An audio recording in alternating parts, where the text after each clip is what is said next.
अभी CA qualified किया है, चार्टर्ड अकाउंटेंट बन गए हैं पहले अटेम्प्ट में। कितने साल के हैं गुरुजी वो? 23 साल की उम्र में सीए क्वालिफाइड हुए, सोचिए। तो इतने अच्छे बच्चों को संस्कार दिए हैं, भक्ति में भी काफ़ी आगे हैं वो, और घर पे भी प्रभु जी का काफ़ी भक्ति वातावरण है। प्रभु जी रोज सुबह 4:30 बजे मंदिर जाते हैं, रोज मंगला आरती करने घर से सुबह 4 बजे उठ जाते हैं, 4:30 बजे नहा के मंदिर जाते हैं, मंगला आरती अटेंड करते हैं, वापस आते हैं, अपनी कंपनी जाते हैं, बीच में समय मिलता है तो सेवा के लिए मंदिर जाते हैं। तो बहुत आदर्श उदाहरण है। तो मैं उदाहरण की बात कर रहा था, इसलिए प्रभु जी का मैंने जिक्र किया कि हम गीता तो बांट रहे हैं पालनपुर में बच्चों को, लेकिन बच्चों से सीरियसली कब लेंगे? जब वरिष्ठ गण एक आदर्श उदाहरण स्थापित करें। ठीक है, तो हम गीता जयंती के अवसर पे यहाँ पे गीता वितरण करने आए हैं, तो आइए गीता जयंती के अवसर पे हम भगवद गीता से संबंधित कुछ चर्चा करते हैं। ठीक है, तो 14 दिसंबर को गीता जयंती है। तो आप लोग भली बातें जानते हैं कि आज से 5000 साल पूर्व भगवान कृष्ण ने भगवद गीता कही अर्जुन से। कई बार लोग पूछते हैं कि भगवद गीता पढ़ने से क्या फायदा होता है। मुसलमान लोग कुरान पढ़ते हैं, ईसाई लोग बाइबल पढ़ते हैं, और इसकी आवश्यकता नहीं है। एक्चुअली हम कथा नहीं बोलते हैं, आप चलने दीजिए, आप भी ध्यान से सुनिए। तो कई बार लोग पूछते हैं कि भगवद गीता पढ़ने से क्या क्या फायदा होता है, ये ग्रंथ पढ़ने से क्या फायदा होता है। अधिकांश लोग तो गीता को घर में रख लेते हैं धर्म ग्रंथ मान के, लाल कपड़े में लपेट देते हैं, पीले कपड़े में लपेटिए। ऐसे तो हमने देखा था जब हम 8वीं कक्षा में थे तो एक जने ने हमें ऐसे गीता दिखाई, तो हमने कहा यार अच्छी किताब है। फिर हम घर गए तो देखा कि हमारे पिताजी की लाइब्रेरी में वो गीता ऐसे ही कपड़े में बंदी रखी थी। तो जब खोला तो इतनी मोटी धूल जमी थी, उसको झाड़ना पड़ा। पता नहीं कितने साल से बंद करके रखी थी वहां पे, कोई ने पढ़ी थी, लेकिन अच्छी बात थी कि रखी थी। तो सबसे पहले समझना आवश्यक है कि गीता पढ़ने में क्या लाभ है। तो एक सुंदर स्टोरी बताऊंगा आपको उसको समझाने के लिए। तो एक बार एक दादाजी थे, दादाजी जानते हैं आप, ग्रैंडफादर, बूढ़े दादाजी। तो वो रोज गीता पढ़ते थे। रोज जब गीता पढ़ते थे, उनका जो ग्रैंडसन को क्या बोलते हैं गुजरात, पोता। अच्छा, हिंदी समझता है यहाँ पे, गुजराती हिंदी बहुत कॉमन है। उनका जो पोता था, तो पोता रोज देखता था कि दादाजी सुबह शाम गीता पढ़ते हैं, कुछ तो पढ़ते हैं। उसने एक दिन जिज्ञासा करी कि दादाजी ये आप पुस्तक पढ़ते हो, कौन सी पुस्तक है? दादाजी बताया बेटा ये भगवद गीता है। अच्छा, क्या होती है भगवद गीता और क्यों पढ़ते हो आप? इसको पढ़ने से क्या फायदा होगा? ऐसे जिज्ञासा करें। अब दादाजी सोच रहे थे है तो बहुत छोटा सा, इसको अभी गीता के बारे में क्या बताया, क्या समझ में आएगा उसको, लेकिन कम से कम उसको थोड़ा तो बताना चाहिए कि गीता पढ़ने से क्या लाभ होगा।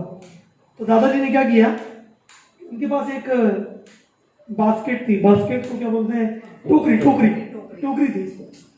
तो टोकरी उनके पोते को दी और बोला बेटा तुम जाओ और बगल वाली नदी से पानी भर के लाओ उस टोकरी में, क्योंकि हमें ना उनका घर में पहले के ज़माने में नदी होती थी, बड़ा नदी से पानी लेके आते थे, माताएं लोग मटके भर के लाते थे।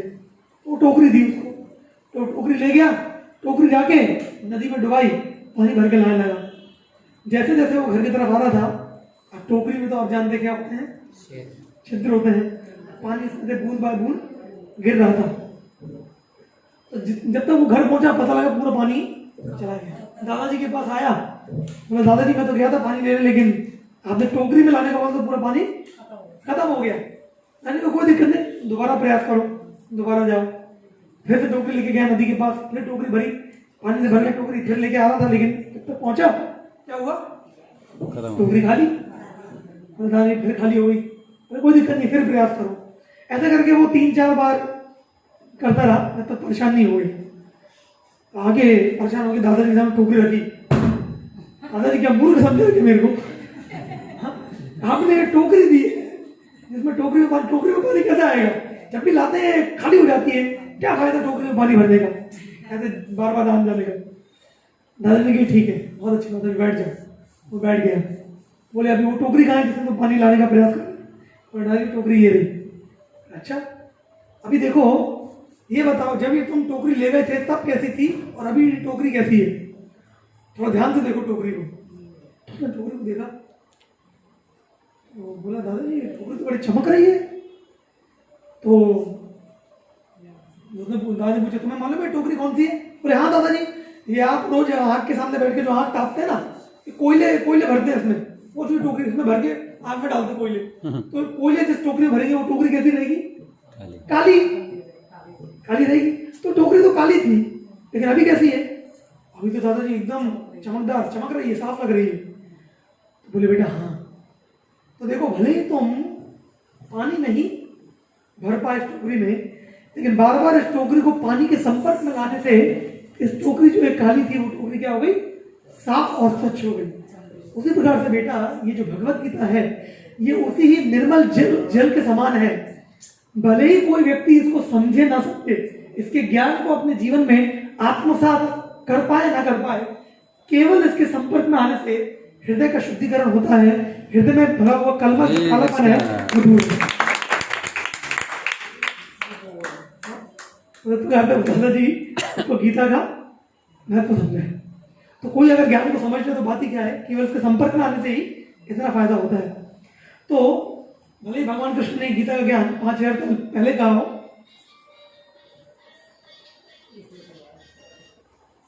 5000 साल पहले कहा हो, लेकिन ये पुरातन ज्ञान उतना ही प्रमाणित और फ्रेश अर्थात ताजा बना हुआ है। और जो भी इसके संपर्क में आएगा वो अपने जीवन में वही तरोताजगी महसूस कर सकता है। देखिए दो शब्द होते हैं, एक होता है सुस्त और एक होता है चुस्त। तो समझते हैं इनका अर्थ क्या है? सुस्त अर्थात ढीला सुस्त, और चुस्त अर्थात एकदम एक्टिव।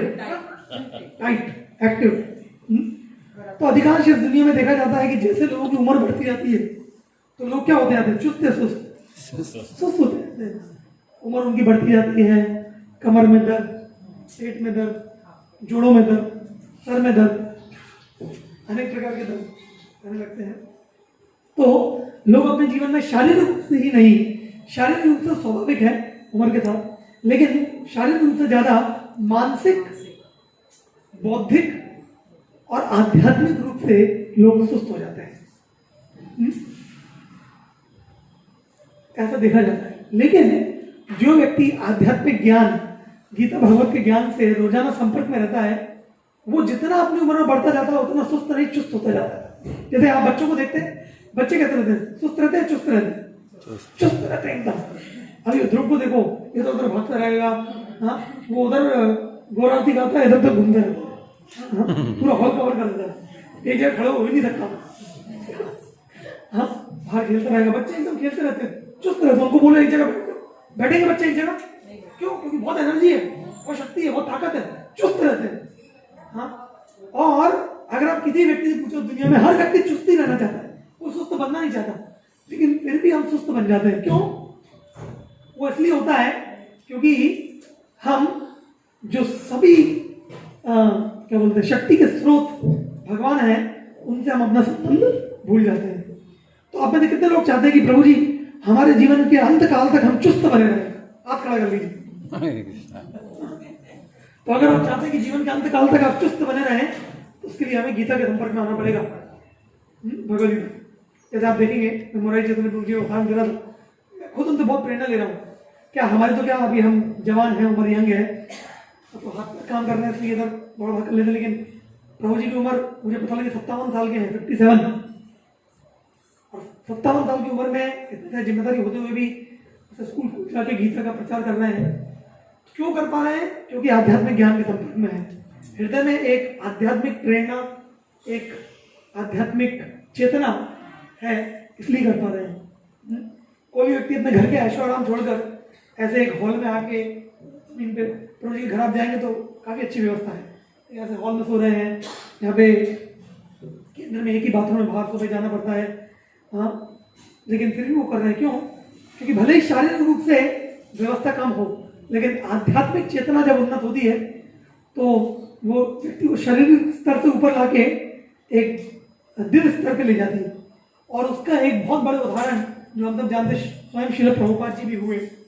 प्रभुपाद जी किस उम्र में गए थे विदेश? कितने वर्ष के थे प्रभुपाद जी जब विदेश गए थे? 68 68 70 साल के। 70 साल की उम्र में लोग रिटायर्ड होते हैं, रिटायर्ड से भी ज्यादा हो जाते हैं, रिटायर्ड पहले हो जाते हैं।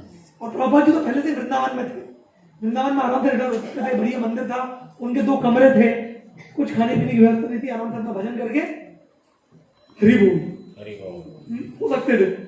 लेकिन प्रभुपाद जी उस उम्र में क्या किए, वृंदावन छोड़कर, उस उम्र में लोग वृंदावन जाते हैं, वृंदावन छोड़ के प्रभुपाद जी कहाँ गए, विदेश गए, और विदेश जाके अनेक कठिनाइयों से प्रचार किया। तो इससे हमें क्या समझ में आता है, देखिए आजकल के जमाने में बहुत सारी तथाकथित संस्थाएं हैं जो आध्यात्म का प्रचार कर रही है। पालनपुर में आके हमें पता लगा कुछ संत सम्मेलन हो रहा है, हजारों लाखों संत आए हुए हैं, 3 दिन का कुछ बड़ा कार्यक्रम हुआ है, मेदापुर में कुछ पत्रिका दिखा रहे थे। तो जब वो पत्रिका देख रहे थे तो बहुत सारे संतों का नाम था, लेकिन हम तब सोच रहे थे कि इन सब संतों में और श्रील प्रभुपाद जी में क्या अंतर है। देखिए अधिकांश संत जो होते हैं वो क्या करते हैं कि भाई दुनियादारी से हमने रिश्ता छोड़ दिया, अभी कुछ तीर्थयात्रा, वृंदावन, पुरी, जगन्नाथपुरी, मायापुर, हरिद्वार, काशी, इधर चले जाओ और बैठ के बाद अपना भजन कर लो, हाँ, और बस खाने पीने मिल जाए, खटिया मिल जाए, बस हो जाए। लेकिन अगर कोई वास्तविक भगवत ज्ञान को समझता है, आध्यात्मिक ज्ञान को समझता है, तो उसको पता लगेगा कि भाई आध्यात्मिक ज्ञान में जब उन्नति होती है, वैराग्य की उन्नति जब होती है, तो वैराग्य सब जिम्मेदारी छोड़ के आराम करने के लिए नहीं, बल्कि जो व्यक्ति वैराग्य लेते हैं, ये कपड़ा पहनते हैं, उनकी जिम्मेदारी डबल हो जाती है, ट्रिपल हो जाती है, 10 गुना बढ़ जाती है। प्रभुपाद जी अपने ग्रंथ में अंग्रेजी में लिखते हैं कि cut off the family connection means to broaden the field of activities. इसका अर्थ क्या है कि जब कोई व्यक्ति परिवार से अपने संबंधों को काटता है वैराग्य के लिए, तो वो क्यों करना है, चाह रहा है कि एक छोटे परिवार से संबंध काट कर एक बड़े परिवार से जुड़ रहा है। बड़ा परिवार कौन सा है, संसार जिसका परिवार बन जाता है। तो जब व्यक्ति छोटे परिवार की जिम्मेदारी लेता है, एक संत का कर्तव्य होता है कि वो भगवत ज्ञान बांटने के लिए पूरे विश्व की जिम्मेदारी ले। और प्रभुपाद जी वैसे ही एक महान संत थे, इसलिए तथाकथित संतों से प्रभुपाद जी कोई साधारण संत नहीं, वो एक रेवोल्यूशनरी आचार्य के रूप में उन्होंने अपना आदर्श स्थापित किया है। और जब हम इस इस्कॉन संस्था से जुड़ रहे हैं और ऐसे कार्यक्रम में आ रहे हैं, तो हमें भी यही समझना चाहिए कि इस इस्कॉन संस्था में जिस प्रकार से ज्ञान बांटा जाता है, ये अन्य संस्थाओं से अलग है। हम यहाँ पे केवल कोई एक भजन मंडली या आके कुछ खान पान की व्यवस्था के संस्था नहीं है। प्रभुपाद जी ने ये संस्था बनाई भगवान के विषय में ज्ञान को देने के लिए, और इसमें जो जुड़ता है वो पाता है कि उसकी चुस्ती बढ़ती जाती है, और जैसे उसकी चुस्ती बढ़ती जाएगी वैसे वैसे उसका कार्य और उसका योगदान भगवान की सेवा में भी बढ़ना चाहिए। तो यह गीता पढ़ने से हमें लाभ, तो हम सब अपने जीवन में देख सकते हैं कि अगर हम आध्यात्मिक क्षेत्र से जुड़ रहे हैं, भगवान के पास आ रहे हैं, तो जीवन में हम चुस्त बन रहे हैं। कौन से जीवन में, आध्यात्मिक जीवन में, भौतिक जीवन में नहीं।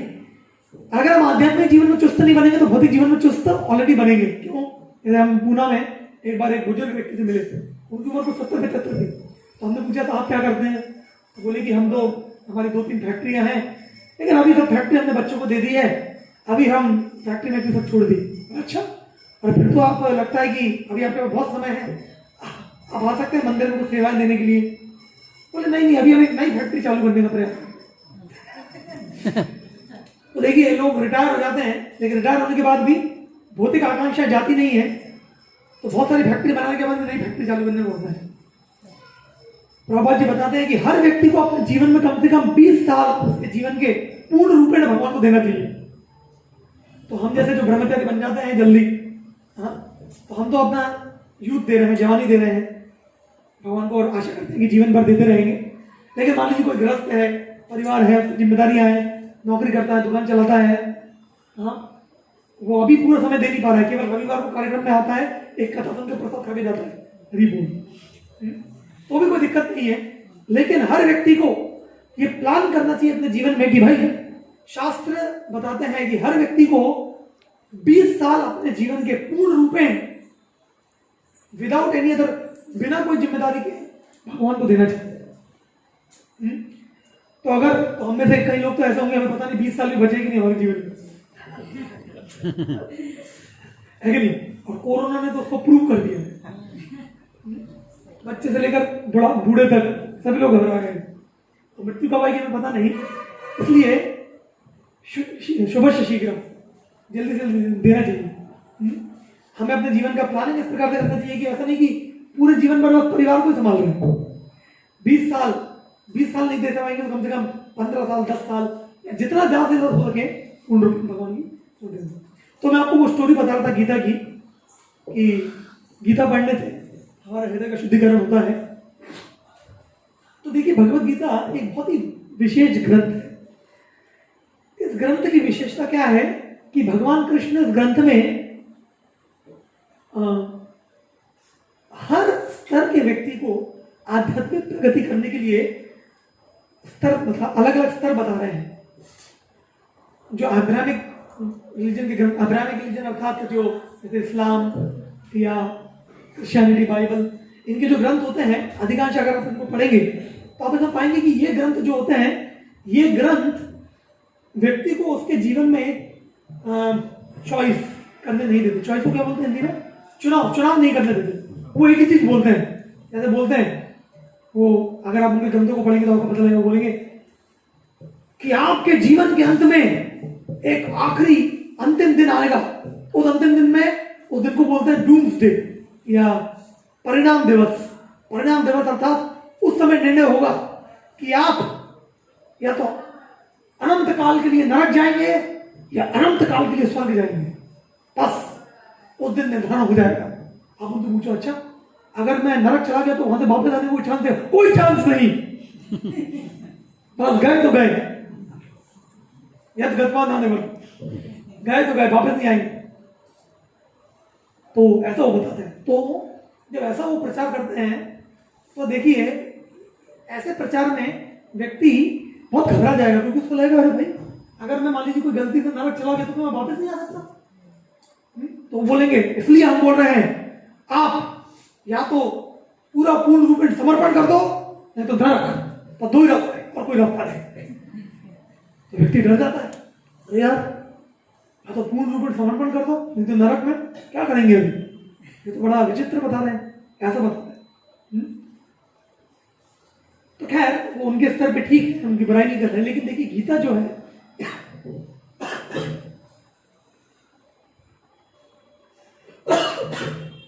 गीता की एक विशेषता है।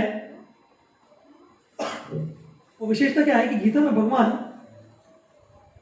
बहुत सारे ऑप्शंस दे रहे हैं। ऑप्शन अर्थात ऑप्शन को क्या बोलते हैं हिंदी में? ऑप्शन आप समझते हैं ना? विकल्प, बहुत सारे विकल्प दे रहे हैं। तो अगर आप भगवद गीता का 12वां अध्याय पढ़ेंगे, 12वें अध्याय के 8वें श्लोक में भगवान एक बहुत सुंदर श्लोक बोलते हैं। 8वें गीता है क्या? गीता की कॉपी दीजिए, हिंदी वाली है। तो गीता के, भगवद गीता के 12वें अध्याय के 8वें श्लोक से लेकर 12वें श्लोक तक गुजराती है कि हिंदी है? हिंदी है।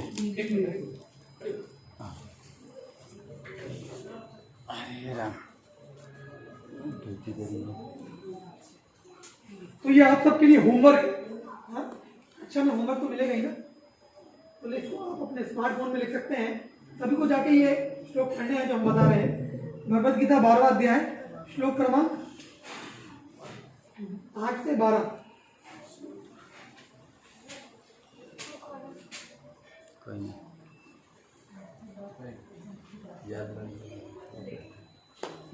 हाँ, तो यहाँ पे भगवद गीता के 12वें अध्याय के 8वें श्लोक में भगवान क्या बोल रहे हैं, सुनिए। मय्येव मनः दत्त्वा मयि बुद्धिं निवेशय निविशस्यसि मय्येव अत ऊर्ध्वं न संशय। तो आप देखेंगे, आप, मैं 4-5 श्लोक पढ़ूंगा, आप देखिए भगवान क्या क्या विकल्प दे रहे हैं हमें। बहुत सुंदर है, इससे पता लगेगा गीता की कितनी महत्व है। सबसे पहला विकल्प भगवान हमें दे रहे हैं, क्या बोल रहे हैं? मय्येव मनः दत्त्वा, मुझ भगवान में अपने चित्त को स्थिर करो और अपनी सारी बुद्धि मुझ में लगाओ। इस प्रकार तुम निस्संदेह मुझ में सदैव वास करोगे। क्या बोल रहा है भगवान? अगर शॉर्ट में बोले तो भगवान बोल रहा है, बस ये कपड़े पहन लो बेटा, आ जाओ। शॉर्ट में बोलेंगे।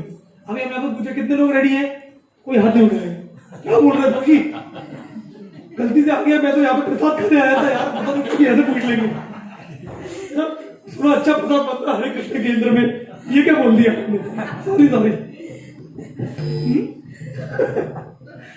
तो कई लोग डर जाते हैं। एक बार प्रभुपाद जी ट्रेन में जा रहे थे, तो अधिकांश भारतवर्ष में कोई भी साधु संत को व्यक्ति देखता है तो आशीर्वाद मांगने आता है, बोले यार संत महात्मा जाना है, थोड़ा आशीर्वाद मांग लो। तो प्रभुपाद जी ट्रेन में जा रहे थे, एक परिवार आया, बोला कि हमें बड़े महात्मा लग रहे हैं, थोड़ा आशीर्वाद चाहिए। तो प्रभुपाद जी ने मना किया था कि कोई भी ऐसा आशीर्वाद लेने आए तो उनको अलाउ नहीं करना, हाँ टाइम वेस्ट करते हैं। लेकिन वो बहुत फोर्स कर रहे थे, तो वो जो प्रभुपाद जी के सेक्रेटरी था उसको भी बुलान कर सीधे प्रभुपाद जी केबिन में आ गए, अंदर फर्स्ट कंपार्टमेंट में प्रभुपाद जी ट्रैवल कर रहे थे, अंदर आ गए। तो प्रभुपाद जी ऊपर देखा, बोले यस बताइए। बोले बस स्वामी जी, वो थे हस्बैंड वाइफ थे, उनके परिवार बच्चे थे, बस स्वामी जी हम तो बस आपका दर्शन लेने के लिए, आपका आशीर्वाद लेने आए। तो प्रभुपाद जी समझ गए ये सब आशीर्वाद लेने वाले हैं। तो अंदर प्रभुपाद जी थे, उनको शिष्य भी थे। प्रभुपाद जी कहे अच्छा आपको आशीर्वाद चाहिए। तो प्रभुपाद जी अपने शिष्य की तरफ देखे, उनके शिष्य ब्रह्मचारी सन्यासी शिष्य थे, सर मुंडा था, शिखा थी, ऐसे कपड़े पहने थे। प्रभुपाद जी का ये मेरा आशीर्वाद है। उनकी तरफ देखिएगा, आपको चाहिए? तो वो डर गए, तो बोले स्वामी जी हम बाद में आते हैं, थोड़ा सा निकले। तो मैं क्यों बता रहा हूं आपको कि ऐसे अधिकांश लोग आशीर्वाद के लिए जाते हैं, लेकिन वास्तविक आशीर्वाद उनको चाहिए नहीं।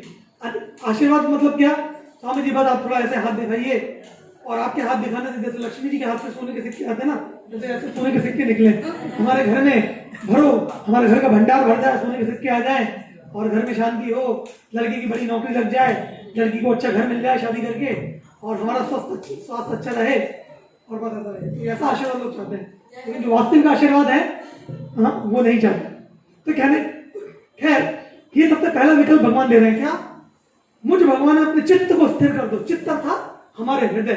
देखिए लोग भगवान को पैसा दे देते हैं, कोई धनी व्यक्ति के पास आप जाओ, उनसे बोलो सर ये हमारा ब्रोशर है, हम मंदिर बना रहे हैं पालनपुर में, हमें 5-6 एकड़ जमीन मिली है।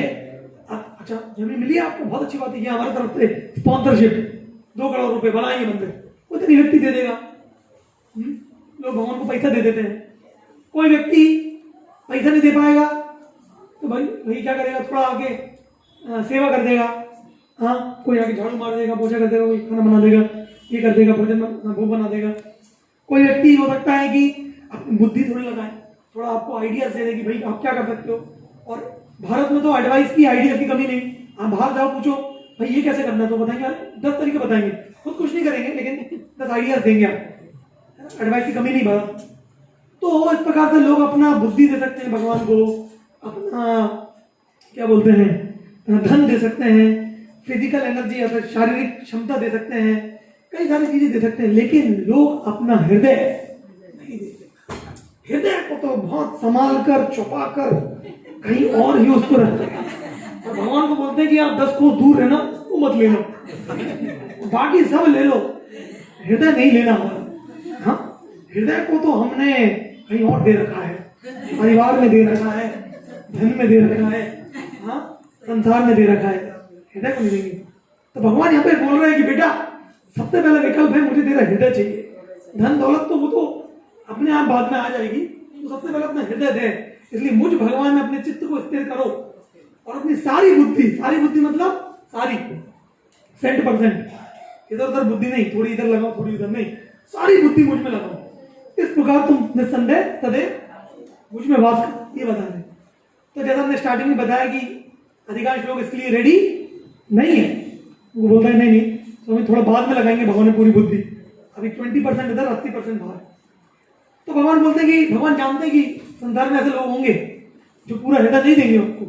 तो भगवान ने गीता वहीं पे खत्म नहीं करी, लेकिन नहीं दोगे पूरा हृदय नरक जाओ, ऐसा नहीं बोला। तो भगवान अगला विकल्प दे रहे। अगला विकल्प क्या है? अभी सब लोग हाँ प्रभु जी बताइए अगला विकल्प क्या है, क्योंकि ये तो हमारा स्तर है ही नहीं, बता दीजिए। अगला बताना है 9वें श्लोक में भगवान बोल रहे हैं अदरिक्तं समाधातुं न शक्नोषि मयि स्थिरम् अभ्यास योगेन ततो मामिच्छाप्तुं धनंजय। क्या बोल रहे हैं? हे अर्जुन, हे धनंजय, यदि तुम अपने चित्त को अविचलित भाव से मुझ पर स्थिर नहीं कर सकते, मतलब पिछले विकल्प में अगर तुम वो आपको समझ में नहीं आ रहा है तो क्या करो, तो तुम भक्ति योग के विधि विधानों का पालन करो, इस प्रकार तुम मुझे प्राप्त करने की चाह उत्पन्न करोगे या करो। तो दूसरा विकल्प हम क्या बता रहे हैं कि अगर आप पूर्ण रूप से अपने चित्त को, अपने हृदय को भगवान में नहीं लगा सकते, पूर्ण रूपेण समर्पित नहीं हो सकते, तो फिर क्या करो कि भक्ति योग के विधि विधानों को अपने जीवन में धीरे धीरे पालन करने का प्रयास करो। तो भक्ति योग के विधि विधान क्या होते हैं वो हम बता रहे हैं कि देखिए, जैसे भक्ति योग में क्या क्या आता है, तो प्रहलाद महाराज भागवत के सप्तम स्कंद में भक्ति की नव विधा भक्ति बताते हैं। हाँ, क्या है वो श्लोक? श्रवणम कीर्तनम विष्णु स्मरणम पाद सेवनम अर्चनम वंदनम दास्यम साख्यम आत्मनिवेदनम इति पुंसार्पितो विष्णु भक्ति चेद नवलक्षणात् क्रियते भगवती अद्धा तन्मन्ये हृदमुत्तमम्। ऐसा दो श्लोक बोलते हैं प्रहलाद महाराज भागवत में कि जो पहले श्लोक में उन्होंने 9 आइटम्स बताए, 9 चीजें बताई कि भक्ति मतलब क्या। पहला क्या बताया? श्रवणम, सुनना, कीर्तनम, भगवान के बारे में बोलना है, गाना। श्रवणम कीर्तन विष्णु, विष्णु के विषय में, हाँ, अम्बा जी के विषय में नहीं। यहाँ पे अम्बा जी फेमस है ना, इसलिए हमने नाम लिया। श्रवणम कीर्तनम अम्बा जी नहीं, श्रवणम कीर्तनम विष्णु, विष्णु के विषय में। प्रभुपाद जी बोल रहे थे बंगाल में लोग कीर्तन तो करते हैं लेकिन कौन सा? काली कीर्तन, है ना, जय काली माँ।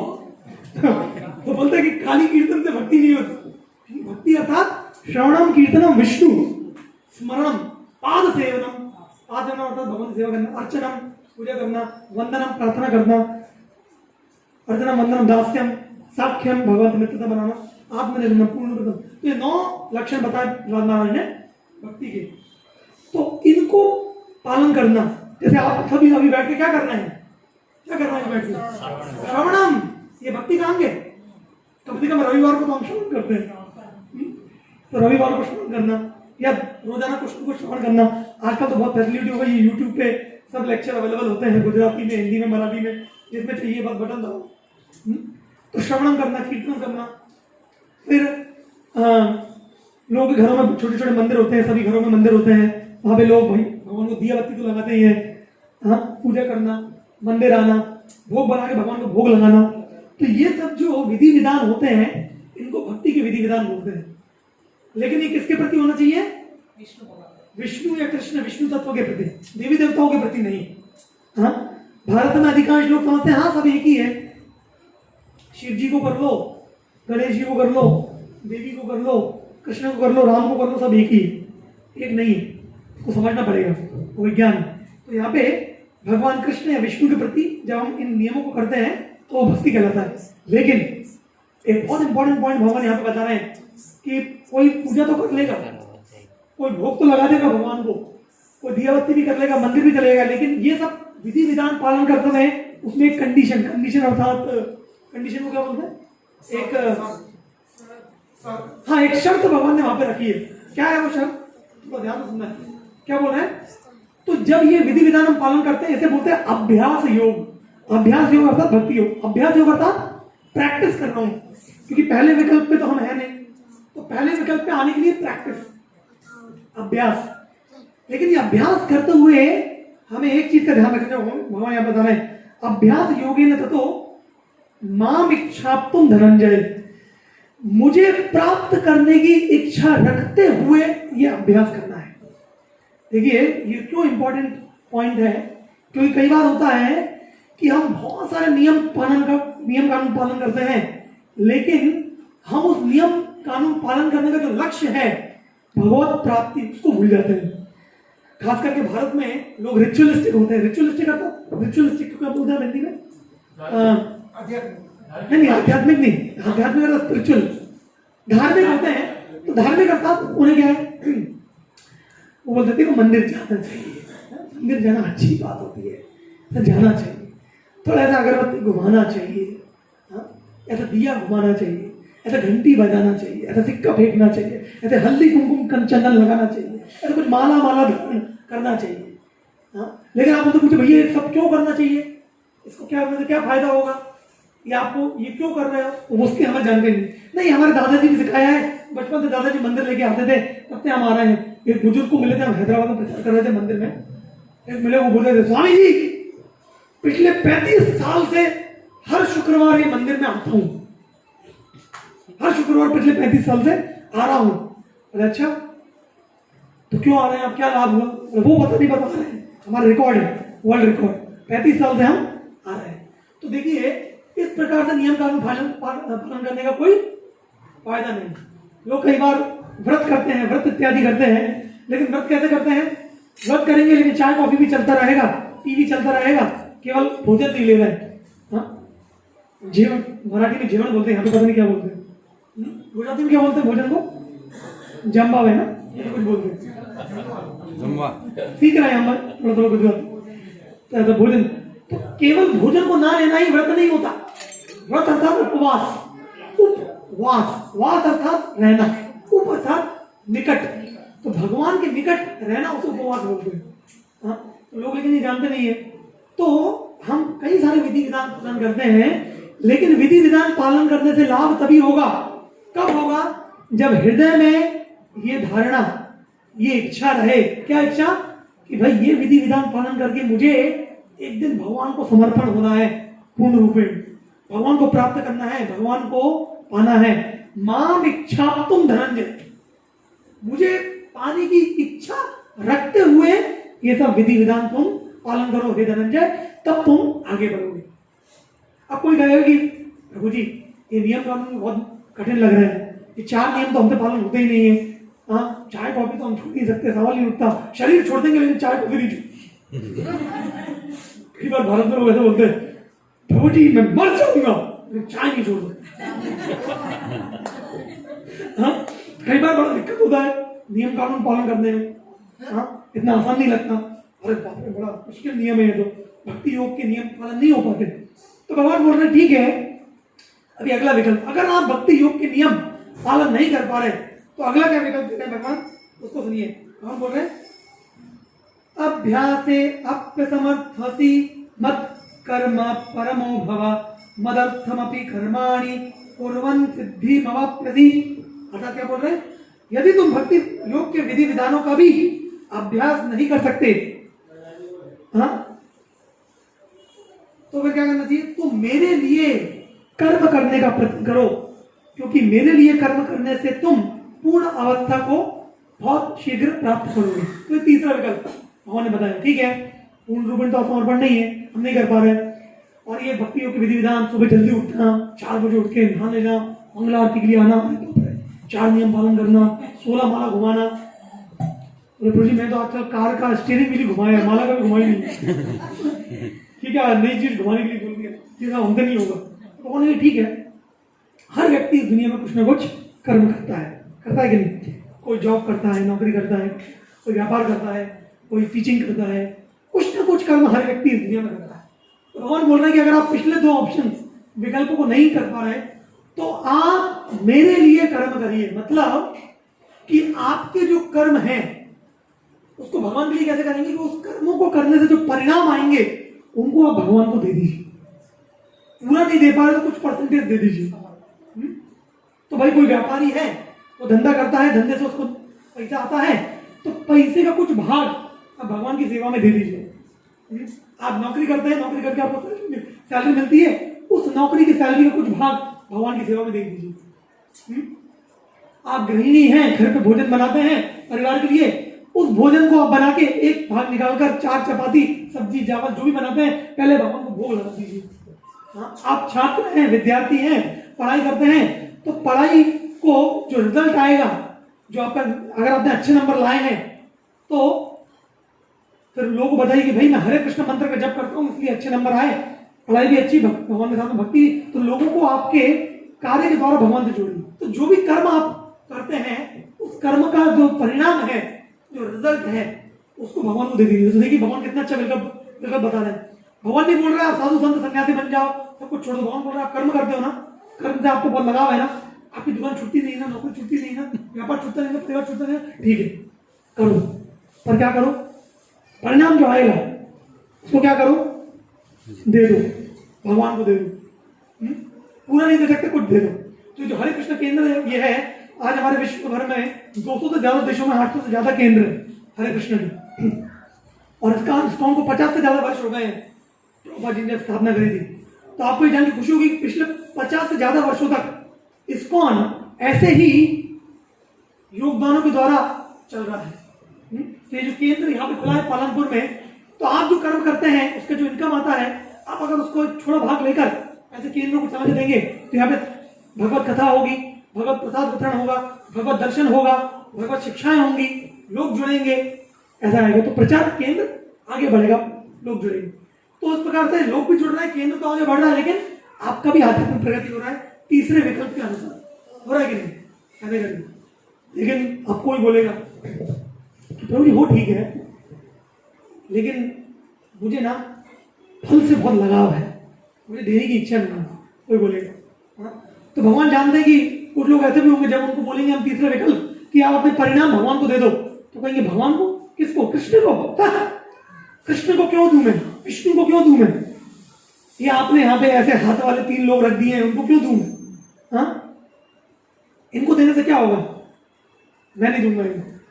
कई बार लोग, हम बाहर जाते ना, बोलते हैं स्वामी जी, जैसा हम एक बार ट्रेन में जा रहे थे, पुस्तक वितरण कर रहे थे ट्रेन में, तो एक व्यक्ति हमें बोला स्वामी जी देना, बस आप मराठी में बता बोलो, पता मतलब बैठा। और स्वामी जी एक प्रश्न है, आप इस्कॉन से लग रहे हैं? हाँ हम इस्कॉन से हैं। स्वामी जी आपके इस्कॉन के तो बड़े बड़े मंदिर होते हैं। बोले हाँ मंदिर होते हैं बड़े बड़े। स्वामी जी मेरा एक प्रश्न है कि इतने बड़े बड़े मंदिर बनाने से क्या फायदा?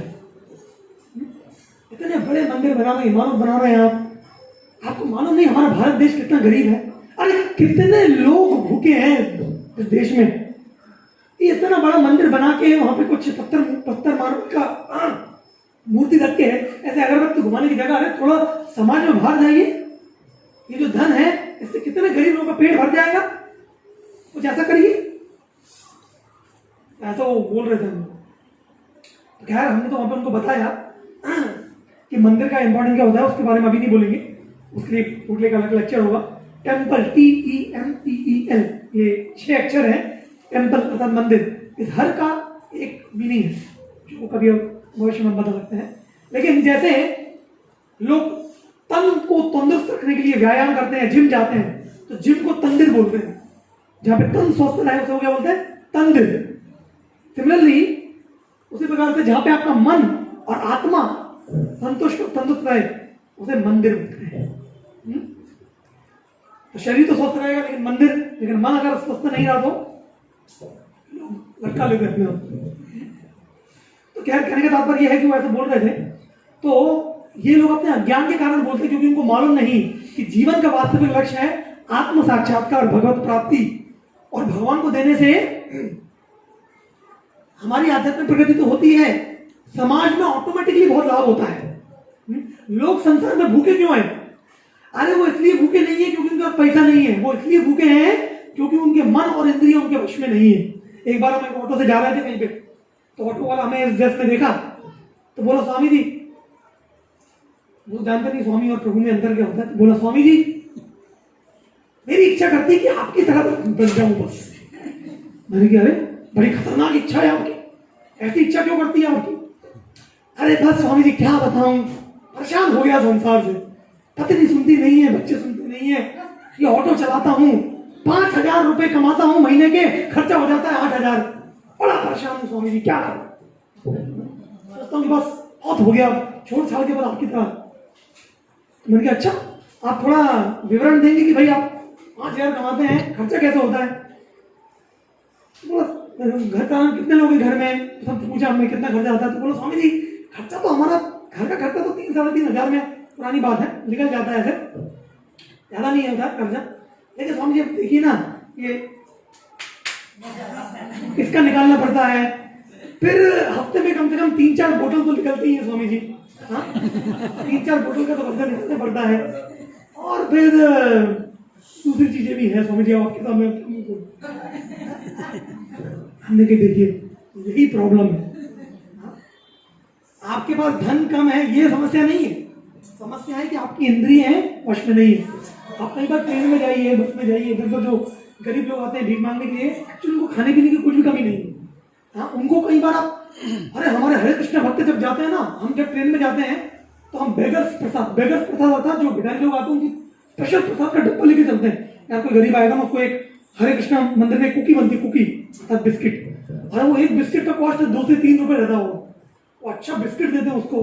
कई बार एक पूरा केला या पूरा सोसल दे देते हैं, कई बार प्रसाद बच जाए तो पराठा सब्जी दे देते हैं, ऐसे करके बहुत बांटते हैं प्रसाद। आप तो जानते हैं हरे कृष्ण केंद्र में कितना प्रसाद बढ़ता है। हाँ, तो प्रसाद की कहीं पे कमी है क्या? लेकिन उनको प्रसाद दो तो वो क्या मांगते हैं? नहीं, पैसा दो, पैसा क्यों देखिए, पैसा बीड़ी फूकने के लिए, सिगरेट फूकने के लिए, तंबाकू खाने के लिए, फोटो चलाने के लिए पैसा। तो आप बताइए, क्या पैसे का उपयोग वो पेट भरने के लिए कर रहे हैं या व्यसन करने के लिए? व्यसन करने के लिए कर रहे हैं। तो उस प्रकार से हमने उसको बताया कि भाई देखो, ये जो मंदिर बनते हैं, इससे लोग जब आएंगे मंदिर में आके वो साधु संतों का संग करेंगे, भगवत ज्ञान प्राप्त करेंगे, बुरी आदतें छूटेंगी, जीवन में संतुष्ट बनेंगे, उनकी आवश्यकताएं कम होंगी, तो जीवन अपने आप से सुख आएगा। तो अभी मैं आपसे एक प्रश्न करता हूं, सिंपल प्रश्न, आप क्या चाहते हैं? क्या आप अपनी इच्छाओं को बहुत ज्यादा रखकर एक गरीब व्यक्ति की तरह जीना चाहते हैं, और या अपनी इच्छाओं को कम करके एक राजा की तरह जीना चाहते हैं? बताइए, आपका प्रश्न समझा? देखिए, कोई व्यक्ति होगा जिसके पास करोड़ों रुपए हैं, लेकिन उसकी जो इच्छाएं हैं वो अरबों वाली है, तो वो क्या हुआ? उसके पास करोड़ों रुपए हैं लेकिन इच्छाएं हैं अरबों वाली, तो वो क्या हुआ? गरीब। और किसी के पास करोड़ों रुपए हैं लेकिन इच्छाएं केवल लाखों वाली, और लाख रुपए हैं, इच्छाएं हैं हजारों वाली, तो वो क्या हुआ? वो अमीर हुआ। तो बताइए, आप बहुत इच्छाएं रखकर, कम रिसोर्स और बहुत इच्छाएं रखकर गरीब की तरह जीना चाहते हैं, या कम इच्छाएं और ज्यादा रिसोर्स रखकर अमीर की तरह जीना चाहते हैं? बताइए। कम इच्छा रख के अमीर की तरह जीना चाहेंगे ना, ऐसे करके। तो वो कम इच्छाएं आपको जबरदस्ती नहीं रखना पड़ेगी। अगर आप भक्तों का संग करेंगे, गीता का ज्ञान का समझेंगे, आप अपने जीवन में एक ऐसी आत्म शांति पाएंगे कि स्वाभाविक रूप से आपकी इच्छाएं, भौतिक इच्छाएं, हाँ, अनवांछित इच्छाएं, वो अपने आप ही कम हो जाएंगी, और आप परम शांति का राजा की तरह जीवन जिएंगे। इसलिए जो साधु संत सन्यासी होते हैं उनको क्या बोलते हैं? बाहर उनको बोलते भिखारी, क्या बोलते हैं? महाराज। हिज होली, हमारे बाबा जी का शिष्य हैं, हिज होलीनेस गोपाल कृष्ण गोस्वामी महाराज, हिज होलीनेस राधा गोविंद स्वामी महाराज। क्यों? उनके पास संपत्ति है करोड़ों की, हाँ, बैंक में क्या पैसे लगे बहुत, फिर महाराज क्यों बोल रहे हैं? महाराज अर्थात वो राजा ही नहीं है, वो महाराजा है। क्यों? क्योंकि उस व्यक्ति ने अपने जीवन में इंद्रिय और मन को संयम कर लिया है, पूरा दुनिया उसका हो गया। इसलिए साधु संत में महाराज बोलते हैं, वो असली महाराज है। तो आप भिखारी को बनना चाहता, महाराज बनिए। तो हमारा हरे कृष्ण आंदोलन सबको महाराज बनाने वाला है, महाराज और महारानी। तो मैं कह रहा था कि हमने उनको ऐसे समझाया, लेकिन फिर वो माने नहीं। तो हमने बोला ठीक है, आपको मंदिर में देने की इच्छा नहीं होती ना, तो कोई दिक्कत नहीं, भगवान आपको चौथा विकल्प दे रहे हैं, और चौथा विकल्प समझिए। देखिए कितना वैज्ञानिक है गीता, केवल हम पढ़ते नहीं, लाल कपड़े में बांध के। तो भगवान आगे बोलते हैं, अथेतदप्य शक्तसि कर्तुम मघोम गमाश्रितः सर्वकर्म फल त्याग तदा कुरु यथात्मवान। बोलते किंतु यदि तुम मेरे इस भावनामृत में कर्म करने में असमर्थ हो, मतलब तुम मेरे लिए कर्म नहीं करना चाहते, अपने परिणामों को मुझे नहीं देना चाहते, तो क्या बोल रहे हैं? क्या अगला विकल्प है? अगला विकल्प है, तो तुम अपने कर्म के समस्त फलों को त्याग कर कर्म करने का तथा आत्मस्थित होने का प्रयत्न करो। अर्थात सिंपल शब्दों में भगवान क्या बोल रहे हैं?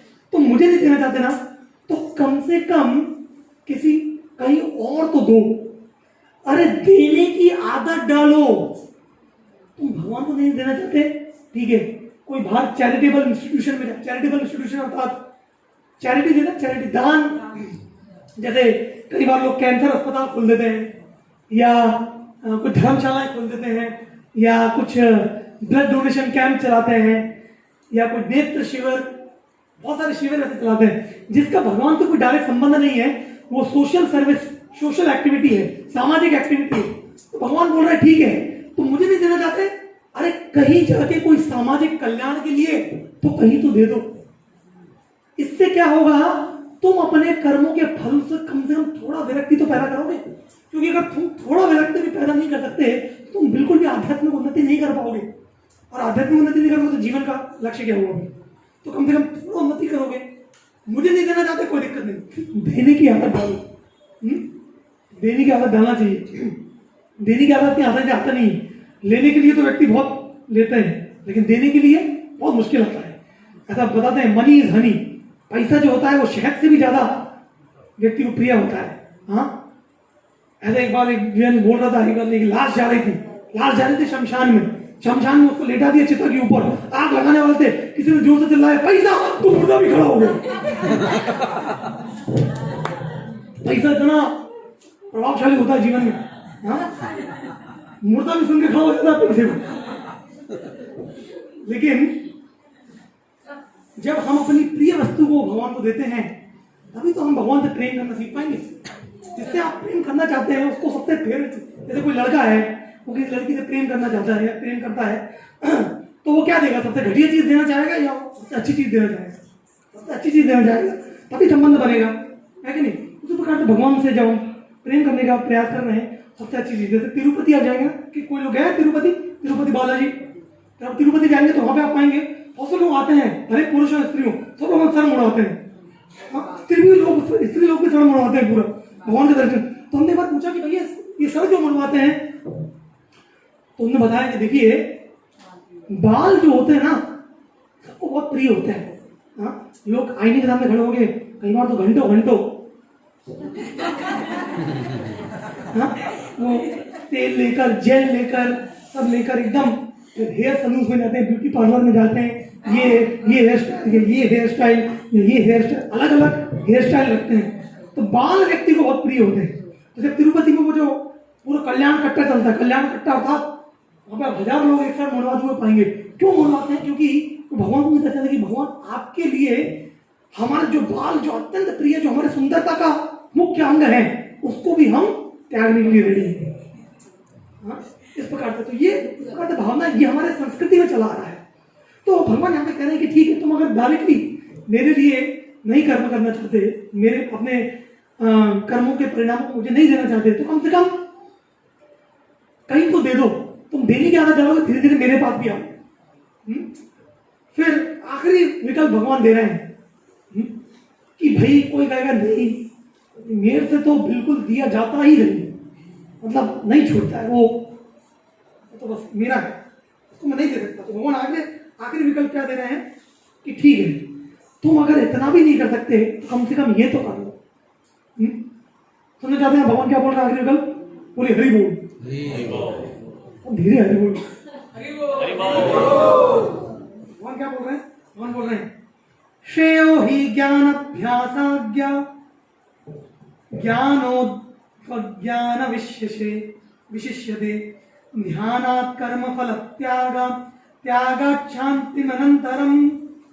यदि तुम यह अभ्यास नहीं कर सकते, मतलब जो पिछले 4 विकल्प भगवान ने बताए, तुम पूर्ण रूप में समर्पण नहीं हो सकते, तुम भक्ति के नियम पालन कानून भी नहीं कर सकते, तुम मुझे अपने परिणाम भी नहीं दे सकते, तुम कुछ भी नहीं त्याग सकते, कुछ भी नहीं कर सकते, पिछला पूरा जो अभ्यास है ये कुछ भी नहीं कर पा रहे तुम, तो क्या करो?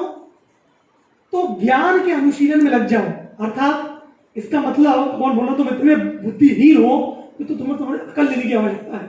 तो कम से कम तुम ये हरे कृष्ण केंद्र, या मतलब हम बोल रहे हैं हरे कृष्ण केंद्र, लेकिन कहीं तो सत्संग में जाओ, क्योंकि सत्संग में कुछ आपसे पैसा मांगते हैं? नहीं मांगते हैं, सत्संग तो मुफ्त होता है। और प्रसाद कितना कितना रुपए प्लेट है? आज मुफ्त है कि नहीं? प्रसाद भी मुफ्त है, सत्संग भी मुफ्त है। कम से कम ऐसे मुफ्त वाले सत्संग में जाओ, प्रसाद खाओ, थोड़ा सुनोगे, तो जिज्ञासा करोगे, थोड़ा ज्ञान आएगा। जब ज्ञान आएगा तो भगवान बोल रहे हैं, अगर तुम पहले वाले 4 विकल्प नहीं कर पा रहे तो कम से कम थोड़ा ज्ञान लेने का प्रयास करो, क्योंकि वो फ्री है, तो तुम्हें कुछ नहीं करना पड़ेगा। और ज्ञान लेने का प्रयास करोगे तो फिर धीरे धीरे थोड़ी सी समझ आएगी, विरक्ति आएगी, फिर भगवान में थोड़ा मन लगा ध्यान करेगा। फिर ये पिछले 4 विकल्प बताए, इनमें से तुम इसको चुनकर धीरे धीरे प्रगति कर पाओ। देखिए, गीता में 5 श्लोकों में भगवान ने हमें कितने सारे विकल्प बताए। तो कोई भी व्यक्ति ये नहीं बोल सकता कि मैं आध्यात्मिक उन्नति या आध्यात्मिक प्रगति नहीं कर सकता, क्योंकि अगर आप एक स्तर पे नहीं कर पा रहे तो भगवान अगला स्तर बता रहे हैं, उस पर नहीं कर पा रहे तो अगला बता, उस पर नहीं कर पा रहे तो अगला बता रहे हैं। तो हमें ये देखना है कि मैं कौन से स्तर पे हूं और उस स्तर पे रहकर फिर आगे प्रगति करनी है। हाँ, क्योंकि जीवन का लक्ष्य है भगवत की प्राप्ति करना।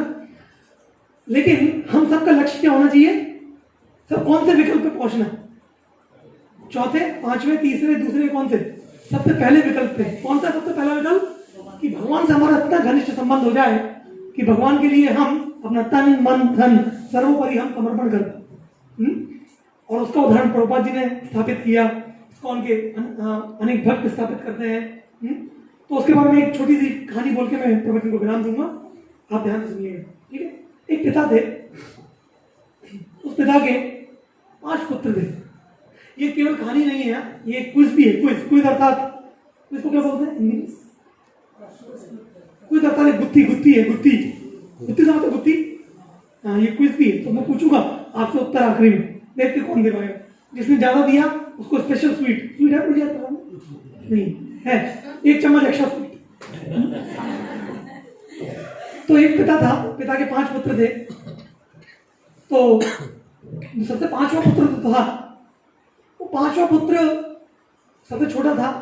उसको मालूम ही नहीं था कि भाई पिताजी, उसको तो बस अपनी आवश्यकताएं मिल जाती थी, तो बस वो उसका जीवन चल रहा था। उसने कभी ये जानने की परवाह नहीं करी कि भाई कोई पिताजी भी हैं जो मेरे स्कूल की फीस भर रहे हैं, कपड़े दे रहे हैं, भोजन दे रहे हैं। उसे मालूम नहीं, उसको तो बस बच्चे होते ना जैसे वैसे ही हो, तो अपन को सब मिल रहा है बिंदास। कौन दे रहा है पता नहीं।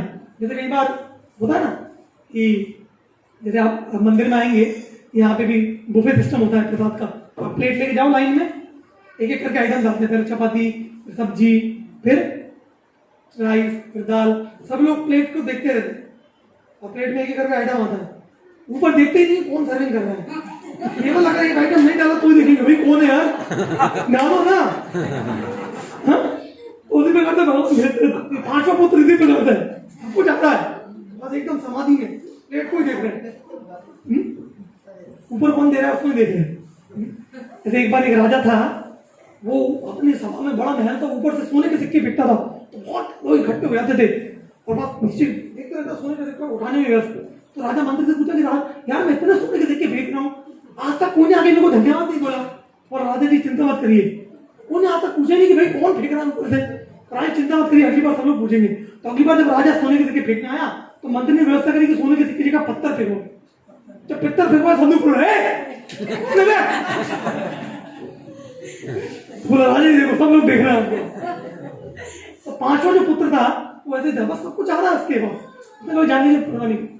4था जो पुत्र था वो थोड़ा अच्छा था, वो जानता था कि भाई ये सब जो प्रदान करते हैं पिताजी प्रदान करते हैं, तो मुझे जो भी कुछ चाहिए पिताजी के पास जाना पड़ेगा। तो पिताजी के पास जाना, पिताजी मैंने अभी 12वीं कक्षा में आ गया हूँ, मुझे भी बाइक चाहिए। हाँ बाइक चाहिए, ठीक है बेटा बाइक दे। बोले पिताजी अभी मुझे बड़ा वाला स्मार्टफोन चाहिए, है ना, iPhone 12 Pro, ये लेटेस्ट है मेरे ख्याल से, वही वाला चाहिए, ले लो ठीक है। अभी पिताजी मुझे कार चाहिए, जो भी चाहिए उसे मालूम था भाई, जो भी चाहिए कहाँ जाओ, पिताजी के पास जाओ मांगो मिल जाएगा। तीसरा जो पुत्र था, ये वो छोड़, तीसरा जो पुत्र था वो थोड़ा बुद्धिमान था। उसको क्या पता था कि यार पिताजी के पास जाके मिल तो जाता, लेकिन पिताजी ना इनकी अरे इनकी बहुत सारी फैक्ट्रियाँ चलती है। तो बोला वो गया पिताजी के पास, बोलता है कि पिताजी आपकी बहुत सारी फैक्ट्रियाँ चल रही हैं, कितनी सारी फैक्ट्रियाँ अकेले क्या संभालेंगे, आप ऐसा करो 2-3 मेरे को दे दो, 2-3 आप रखो, अपन ऐसे मिल बांट के चला लेंगे, आपको सभी संभालने की जरूरत नहीं है, मुझे दे दो। ऐसा तीसरा पुत्र ऐसा था। जो दूसरा पुत्र था वो बड़ा खतरनाक पुत्र था, बहुत ही डेंजरस खतरनाक पुत्र। वो क्या सोचता था, अरे पिताजी तो बड़ी मॉडलर पार्टी और मेरे तो कई सारे, और क्या ये पिताजी पता नहीं मुझे देंगे कि नहीं।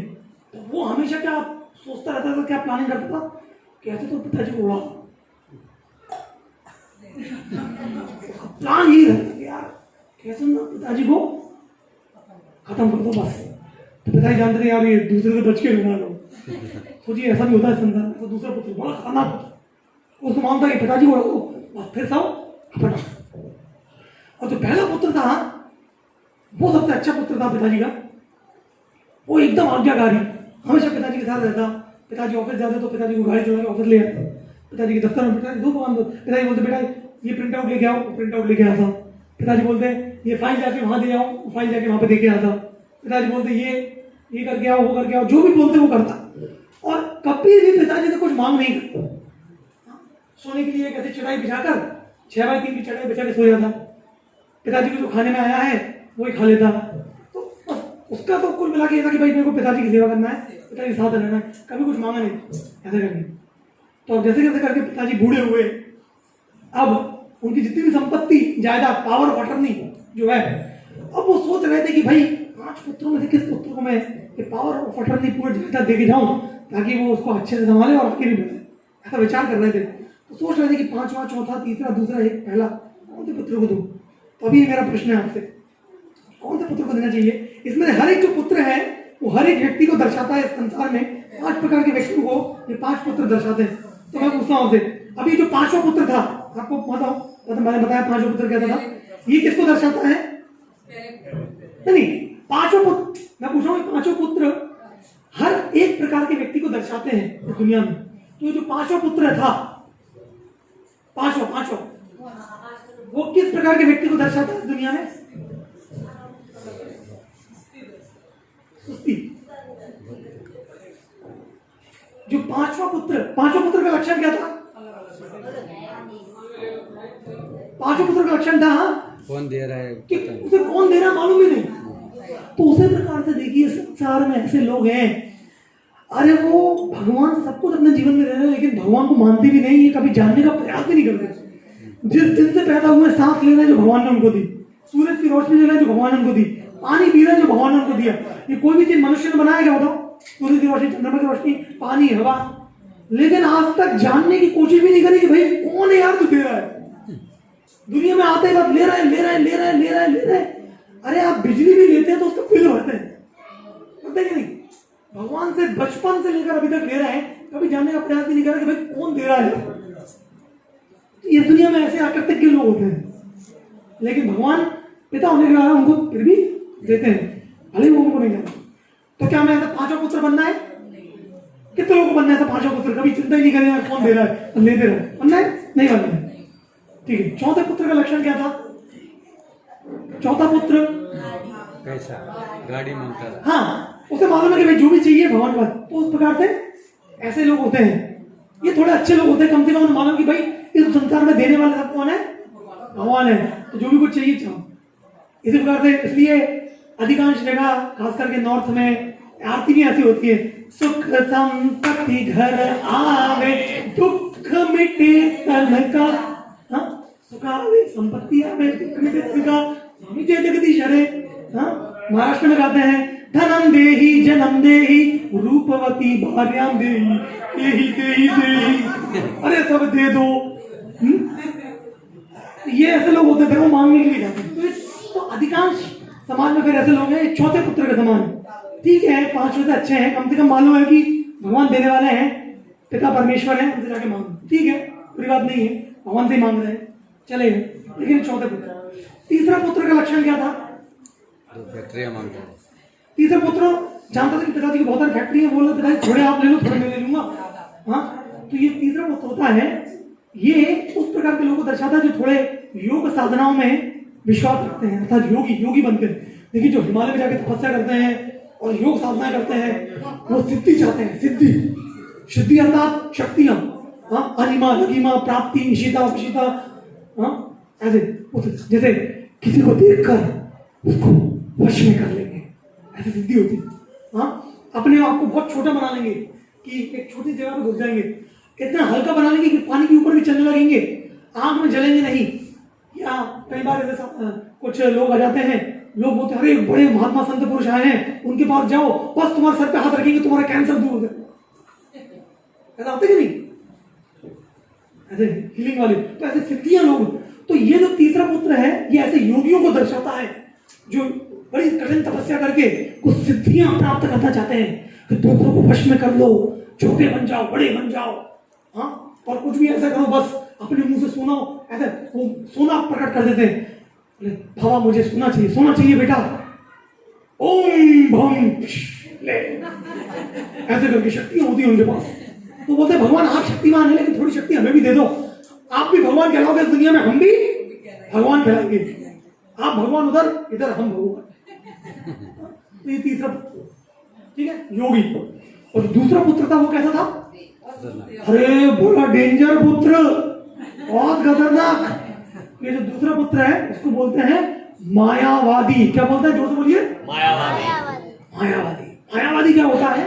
मायावादी अर्थात ये ऐसे लोग होते हैं जो ऐसे ही कपड़े पहनते हैं, जो ऐसा ही तिलक लगा लेते हैं, कई बार जो मालाएं धारण कर लेते हैं, सर मुंडवा लेते हैं, साधु संत बन के इस दुनिया में घूमते हैं, लेकिन क्या बोलते हैं कि भगवान का कोई स्वरूप नहीं है, भगवान का कोई आकार नहीं है, भगवान निर्विशेष, निराकार, निर्गुण है, वो सर्वत्र व्याप्त है, वो हम सब में है, हम उन सब में है, वो हम है, हम वो है, सब एक है, आप ही है वो, हम ही है वो है हम है वो, ऐसा बोल देते हैं। आप ही हैं, आत्मा सो परमात्मा। बस आपको जागरूक होना है। आप जिस दिन जागरूक हो जाएंगे उस दिन आपको साक्षात्कार हो जाएगा कि आप ही हैं वो परमात्मा। हमें ज्योति में जाके लीन हो जाना है, ब्रह्म में लीन हो जाना है, ब्रह्म बन जाना है, हम भगवान हैं। एक ऐसे ही मायावादी एक जगह जाके बोले, मैं आप सबको यहाँ पे ये कहने नहीं आया हूं कि मैं भगवान हूं, मैं आप सबको ये कहने आया हूं कि आप सब भगवान। सब लोग ताली बजाएंगे, वाह वाह वाह, क्या बोला। क्योंकि सामान्य जनता मूर्ख है, सामान्य जनता को मालूम नहीं, उनको ग्रंथ मालूम नहीं, शास्त्र मालूम नहीं। तो ऐसे अधिकांश साधु संत जो घूमते हैं समाज में, ये दूसरे पुत्र के समान है। क्यों? अभी मान लीजिए कोई आपसे कोई, क्योंकि भगवान के स्वरूप को ही नहीं मानते, या भगवान के स्वरूप को माया का बना हुआ मानते। कोई बोले कि भाई देखो भगवान है, लेकिन भगवान का कोई चेहरा नहीं है, कोई हाथ नहीं है, कोई पाँव नहीं है, उनकी कुछ गतिविधियां नहीं है, उनको कुछ नाम नहीं है, उनको कुछ ये नहीं है, मतलब वो इनडायरेक्टली क्या बोल रहा है कि भगवान है ही नहीं। तो उस प्रकार के साधु संत लोग बड़े खतरनाक होते हैं। देखिए जो बुद्ध लोग होते हैं, बुद्ध लोग, वो तो डायरेक्ट नास्तिक होते हैं, बोलते हैं हम भगवान को नहीं मानते, डायरेक्टली बोल देते हैं। लेकिन जो मायावादी होते हैं बहुत खतरनाक होते हैं, क्योंकि वो गीता ही बोलेंगे, भागवत बोलेंगे, लेकिन गलत निष्कर्ष निकाल के क्या बोलेंगे, देखिए भगवान का कोई स्वरूप नहीं, उनका कोई चेहरा नहीं, उनका कोई हाथ नहीं, उनका कोई पैर नहीं, उनकी कोई एक्टिविटीज नहीं, कोई गतिविधियां नहीं, उनका कोई नाम नहीं, कोई गुण नहीं, मतलब इनडायरेक्टली क्या बोल रहे हैं, भगवान। तो फिर भगवान, अच्छा जब वो नहीं है तो फिर भगवान कौन हुआ? फिर आप समझ जाओ कौन हुआ। तो ये दूसरा पुत्र बड़ा डेंजर, भगवान को निपटा के खुद ही बनना चाहता है, तो ये भी नहीं बनना है। लेकिन पहला पुत्र कौन था? पहला पुत्र का लक्षण क्या था? बस पिताजी की सेवा। और क्या मांगता था पिताजी सेवा के अवसर पे? 10 करोड़ रुपए, मंगला गाड़ी नहीं, निस्वार्थ सेवा। तो ये जो पहला पुत्र है ये एक भक्त को दर्शाता है। जो एक भक्त होता है भगवान का, वो भगवान से कुछ फल की इच्छा के लिए भगवान के पास जाता नहीं, कुछ फल की या कुछ अलग प्रकार के इंटेंशन या मोटिव्स से भगवान के पास जाता नहीं। वो भगवान के पास जाके केवल भगवान की प्रेममयी सेवा करने के लिए जाता है और निस्वार्थ भाव से जाता है, उसके बदले में कुछ नहीं देता। लेकिन जब कोई पुत्र इतने अच्छे से सेवा करेगा तो आपको क्या लगता है पिताजी उसका देखभाल नहीं करेंगे? अभी आप मान लीजिए अगर आप उस पिताजी की जगह पे हो, तो अगर आपको अपनी पावर ऑफ अटर्नी जायदाद किसी को देनी है तो 5 पुत्रों में से किसको देना चाहेंगे ना? तो पहले पुत्र को बिना मांगे ही सब कुछ मिल जाता है। इस प्रकार से भगवान का भक्त होता है। भगवान तो कुछ नहीं चाहता, वो जानता है कि भगवान तो मुझे मांगने की जरूरत है, अगर मैं भगवान की सेवा करते रहूंगा तो मेरी जो भी आवश्यकता है भगवान स्वतः ही पूरा कर दे। तो ये जो कृष्ण भावनामृत आंदोलन श्रील प्रभुपाद जी ने 1966 में जो स्टार्ट किया, जो पूरे विश्व भर में फैल रहा है, ये इसी भागवत धर्म गीता भागवत का प्रचार करके भागवत धर्म को बता रहा है, जो बताते हैं कि हम इस शरीर नहीं, हम आत्मा है, हम भगवान के नित्य शाश्वत दास हैं। हम भगवान को आध्यात्मिक जगत को भूलकर इस भौतिक संसार में आके विविध प्रकार के कष्ट, आदि भौतिक, आदि देविक, आध्यात्मिक कष्ट, जन्म मृत्यु जरा व्याधि कष्ट संसार में उठा रहे हैं। लेकिन अगर हम भगवान से अपना संबंध पुनः स्थापित करेंगे और उनके नामों का जप करेंगे, गीता भगवत ग्रंथ पढ़ेंगे, साधुओं को संग करेंगे और भगवत प्रसाद प्राप्त करेंगे। तो ऐसा करने से हमारी जो आध्यात्मिक चेतना जिसको हम भूल गए हैं वो पुनः विकसित होगी, भगवान से हमारा संबंध स्थापित होगा और आध्यात्मिक